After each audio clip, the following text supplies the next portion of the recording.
Well, hello, friends and neighbors. Swagman Piper 1926 here. And a new angle, I might add. And I have to say, you all look mighty nice this evening with our Monday.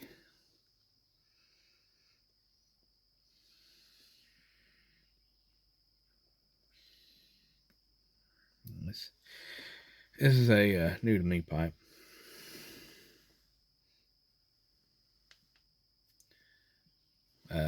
It's a K-Woody. You see the emblem there. Had a stinger on it. I went to try and pull it out, and the dang thing broke on me. So I've gradually been cutting it off and trying to get it out. And we'll see where we go from there. It wants to hold moisture there in the stem. So I've got to figure out something or pass the pipe along.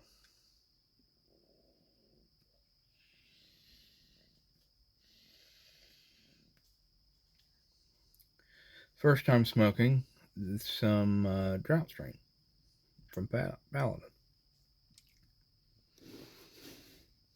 It's not bad.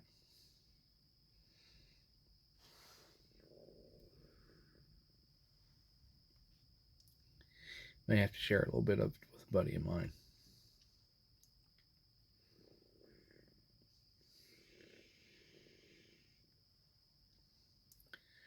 Get him away from those cigars. Not that there's anything wrong with cigars, but he's trying to quit smoking cigarettes. And he vapes and he likes using, or he's gotten where he likes smoking cigars. So he's buying them by the box now. And he's got a pipe. I've tried to talk to him.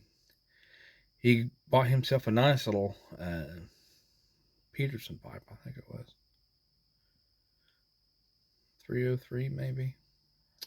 It's the one that's got a bowl kind of like this, but it comes down and kind of up like that. He picked it out. It's his. He bought it, but he rarely smokes it.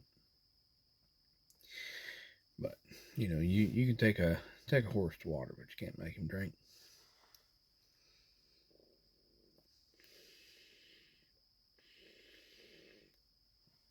Happy Monday evening to you, if I haven't said that already. Well, I just got done speaking to the wife. Well, I get a text message. She is currently just switched airports. They arrived in New Jersey. They took a taxi to New York, and I took her to the lady who's the missionary. She lives a little ways up from us, and took her to her house, and they all drove to Columbus to fly out. So she's on her way to Africa right now. So it's just me and the boy.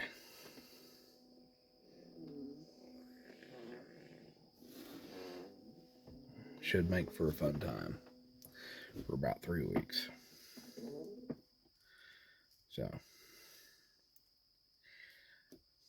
if y'all are the praying sort, please pray for them and that they have a good, safe trip.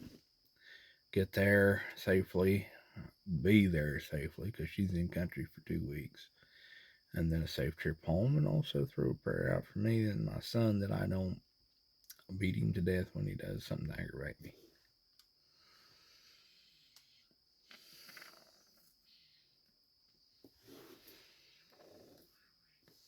Not that I would, of course. But, you know.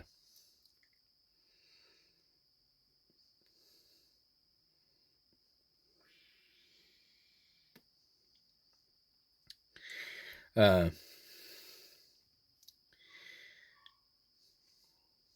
couple little tales to tell you today. I was at a customer's house Friday, and it was the lady I was dealing with. It was her father-in-law's house. And he had a room in his basement that he had covered in old barn wood. And so it looks very rustic. And he has a bunch of the old glasses and tools, lots of old tools, old crosscut saw. He was a miner, so he's got one of the miner helmets, and or I think he had 2 or 3 maybe of the miner's helmets, and definitely 3 of the old carbide light that would fit up there on the helmet there displayed. And further in the back, I just happened to glance, he probably had together, I would say probably close to 40 of the little pocket tins of Prince Albert and Velvet. And I checked. There was none that had anything in it. Believe me, I checked. And then in the back, he had the bigger cans. And because I'm me, I went and picked up all the cans, or, not picked up, but moved the cans to see if they had anything, or they felt heavy or anything like that. And he had a can of, or the Granger can, and it was a big can. And probably something like that big around. And I went to kind of pat it to see how, I just figured it was empty. It wasn't empty. Matter of fact, it was rather heavy. And I thought, oh my goodness, surely he does not have a full can of Granger pipe tobacco. And I reached in there and pulled it out. Pop that lid open. It's grease. A can full of grease. Vehicle, black grease. Calm down, Paladin. Someone check on Paladin. Make sure he's okay right there. He might have fainted.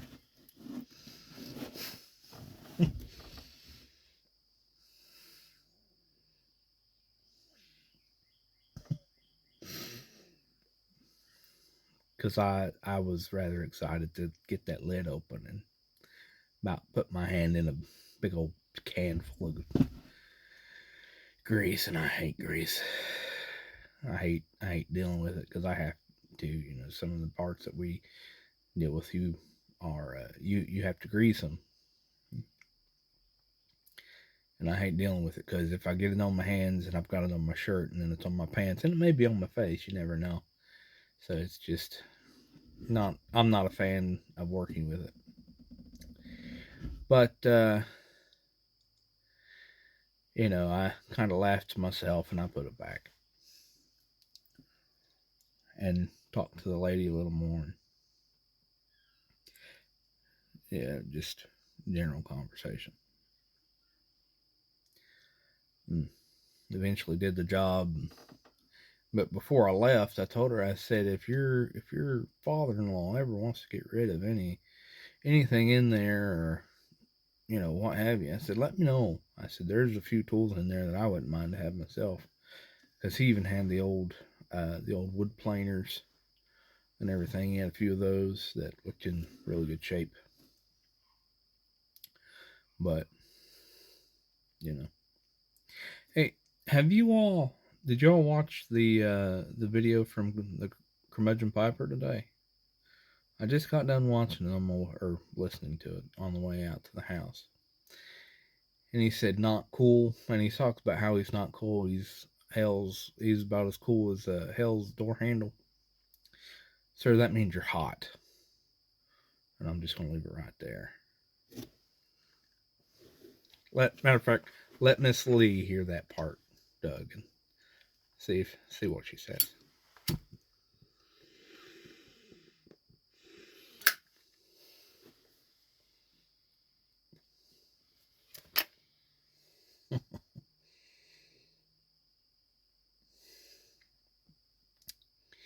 So did y'all have a good weekend?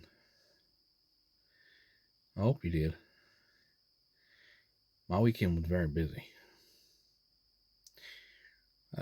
Washing clothes because I am the one who normally mans the washer and dryer here at the house.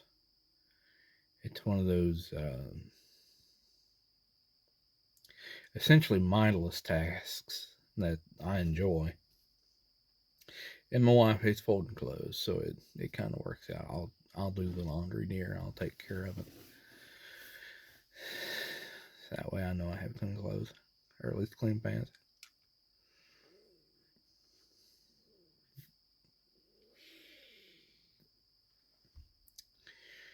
But because packed, making sure she had everything she needed for her trip, and and I was informed that we had a wedding to go to Saturday evening. Okay. Uh,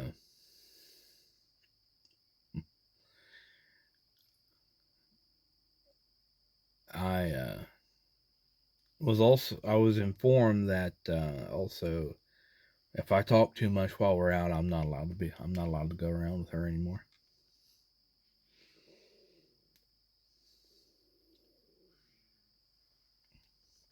Because I guess I embarrass her a little bit by some of the old mindset or way I look at some things. But and I said, "Is this a fancy wedding, or could I get by with a good pair of jeans and a nice button-up shirt?"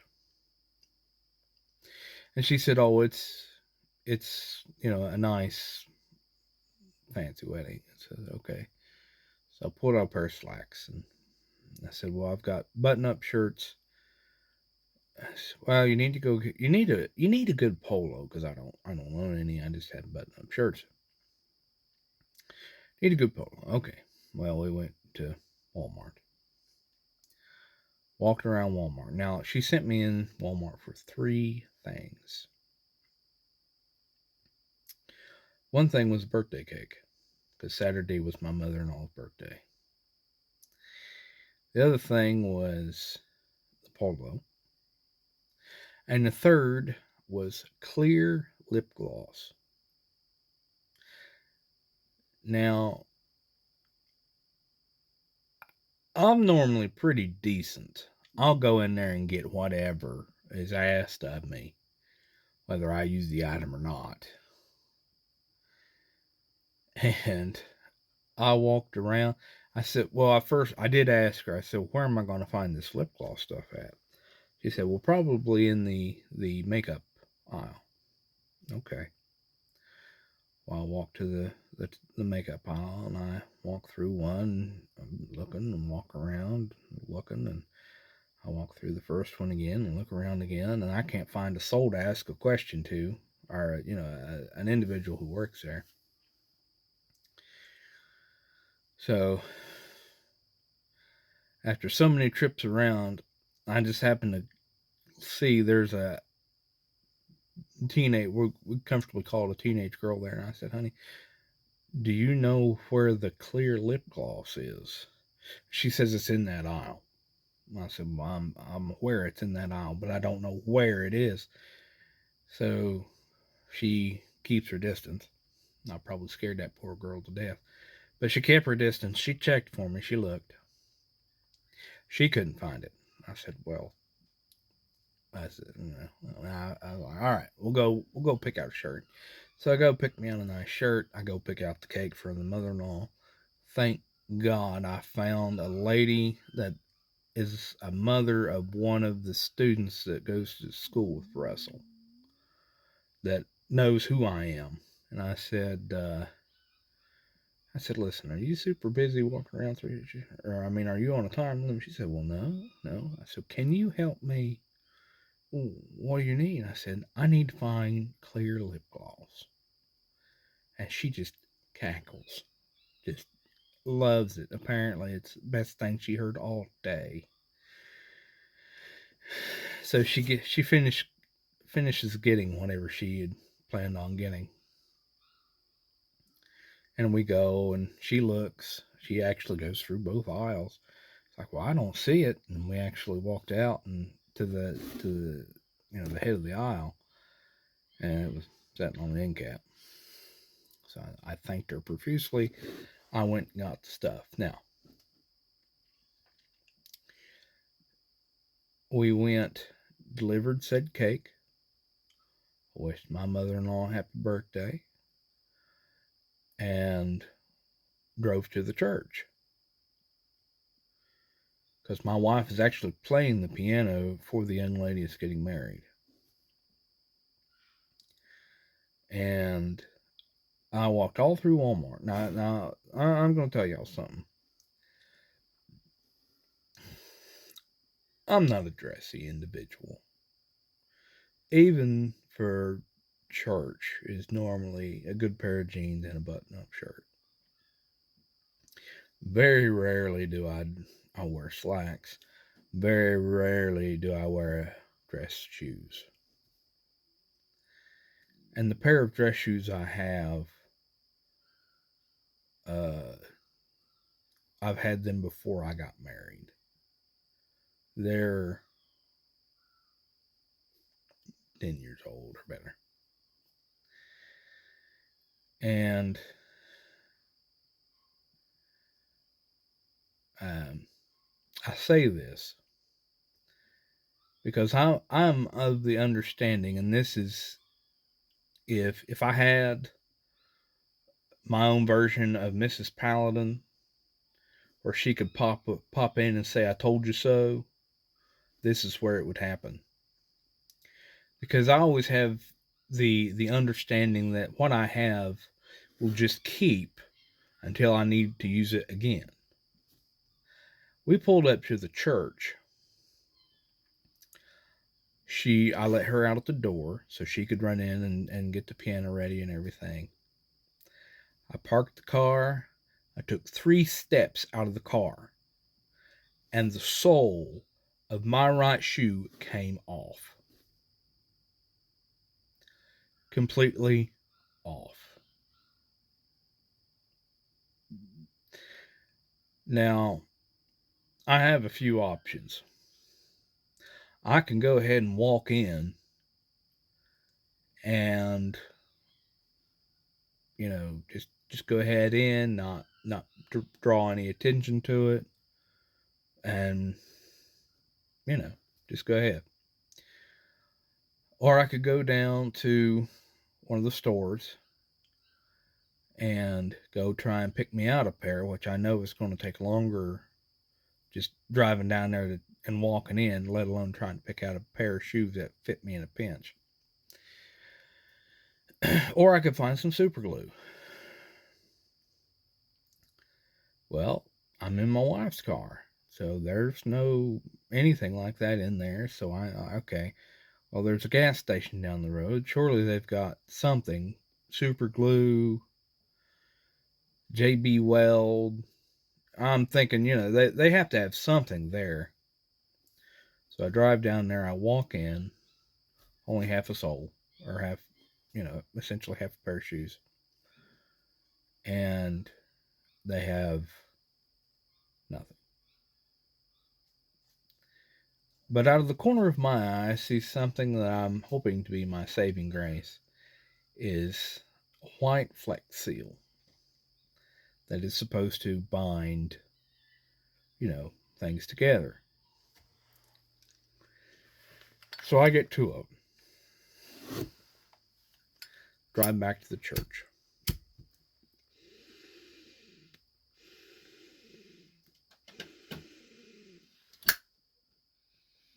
What are you doing, Daisy?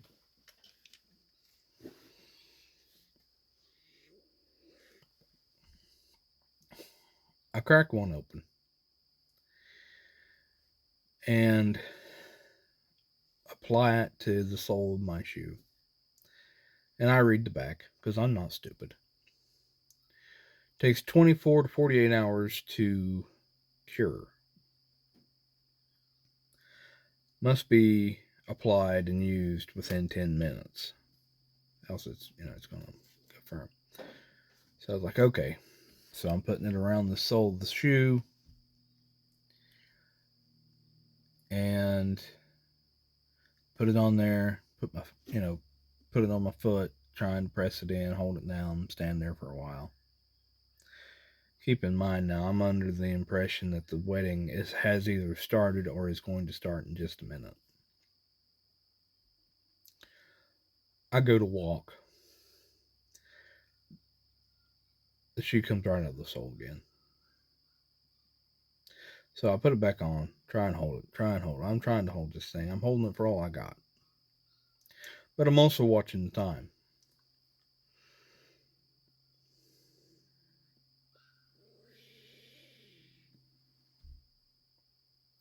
I finally try and take another step.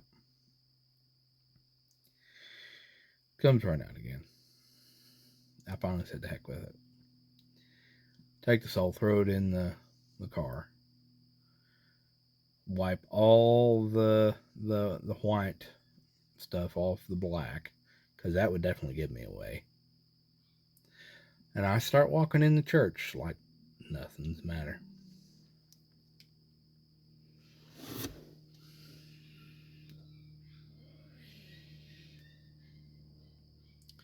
Went through the whole service. Went through the reception. Got up and danced with my wife for a song. Got ready to leave. Left. And no one said a word. So either no one's seen it, which, I mean, how often do you study somebody's shoes? Or if someone's seen it, they had the good graces not to say anything. Except for my wife, who didn't see it, but she said, "You only danced with me one time." I said, "Oh yeah, because I couldn't dance with you anymore." Well, why is that? And I took the sole that was sitting next to the driver's side. I handed it to her. She said, "Oh my goodness, did that happen at the reception?" I said, "No, that happened 3 steps out of the car when I first let you off at the church."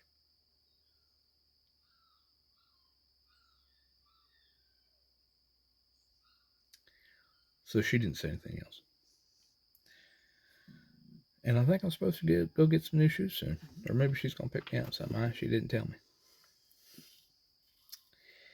So, a little bit longer one today, folks. That's a lot longer. That's almost 25 minutes. Ain't nobody going to watch this. You folks take care of yourselves. Check your shoes. If you got something older than 5 years, you probably ought to toss it or have it checked. Y'all take care of yourselves. And remember, kindness costs us nothing.